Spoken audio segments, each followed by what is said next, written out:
श्री लक्ष्मी नारायण की जय। श्रावण कृष्ण पक्ष की कामिका एकादशी व्रत कथा प्रारंभ। कुंती पुत्र धर्मराज युधिष्ठिर बोले, हे भगवान, आप मुझे कृपा करके श्रावण कृष्ण एकादशी का क्या नाम है, इसकी विधि क्या है, इसमें कौन से देवता की पूजा होती है तथा इसका व्रत करने से मनुष्य को क्या फल मिलता है, यह बताइए। भगवान श्री कृष्ण ने कहा, हे युधिष्ठिर, इस एकादशी का वर्णन एक समय ब्रह्मा जी ने नारद जी के पूछने पर उन्हें सुनाया था, वही मैं तुमसे कहता हूँ। ब्रह्मा जी ने कहा, हे नारद, श्रावण मास की कृष्ण पक्ष एकादशी का नाम कामिका है। इसके सुनने मात्र से अनंत फल मिलता है। इस दिन शंख चक्र गदा पद्मधारी विष्णु भगवान का हरि, माधव, मधुसूदन आदि नामों से पूजन किया जाता है। गंगा, काशी, नैमिषारण्य और पुष्कर स्नान के फल से अधिक विष्णु भगवान के पूजन का फल होता है।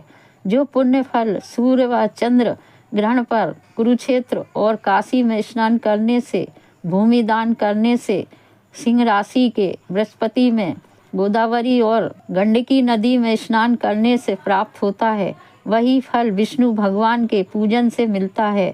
श्रावण मास में भगवान का पूजन करने से देवता, गंधर्व और सूर्य आदि सब पूजित हो जाते हैं। अतः पापों को नष्ट करने के लिए मनुष्य को कामिका एकादशी का व्रत और विष्णु भगवान का पूजन श्रावण मास में अवश्य करना चाहिए। जो भक्त लोग कामिका एकादशी के व्रत में विश्वास करते हैं और इसके साथ विष्णु पूजन भी करते हैं, तो व्रत के प्रभाव से उनके सब देवों, किन्नरों, नागों, पितरों का पूजन हो जाता है। इसलिए मनुष्य को पापों से मुक्ति पाने के लिए यह व्रत नियम अनुसार व विधि पूर्वक करना चाहिए।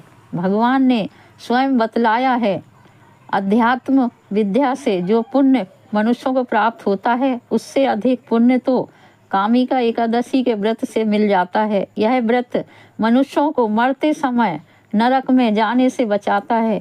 इसके पुण्य प्रभाव से कुयोनि भी नहीं मिलती। जो व्रती इस एकादशी का व्रत करते हुए भक्ति पूर्वक तुलसी दल विष्णु भगवान को अर्पण करते हैं, वे पापों से दूर रहते हैं। श्री विष्णु भगवान रत्न, मोती, मणि तथा आभूषण आदि से इतने प्रसन्न नहीं होते जितने तुलसी दल से होते हैं। तुलसी दल पूजन का फल 4 भार चांदी और 1 भार स्वर्ण के दान के बराबर माना गया है। ब्रह्मा जी बोले, हे नारद, मैं स्वयं भगवान की अति प्रिय तुलसी को सदैव नमस्कार करता हूँ। तुलसी को सींचने से मनुष्य की सब यातनाएं नष्ट हो जाती हैं।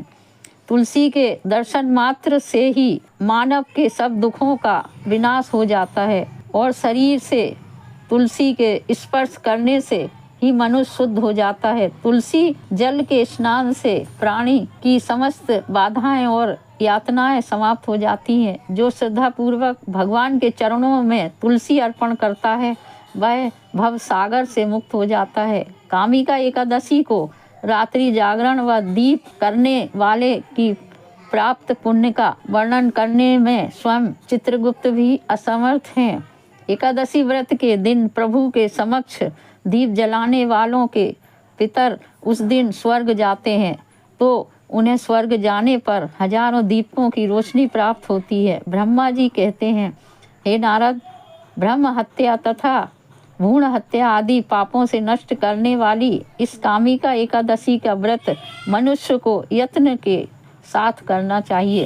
कामिका एकादशी के व्रत के महत्व को श्रद्धा से पढ़ने या सुनने वाला मनुष्य सब पापों से छूटकर विष्णु लोक को जाता है। फलाहार, इस दिन गौ के दूध का सागर लेना चाहिए।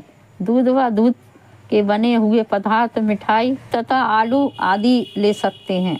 इति श्रावण कृष्ण पक्ष की कामिका एकादशी व्रत कथा संपूर्ण। श्री लक्ष्मी नारायण की जय।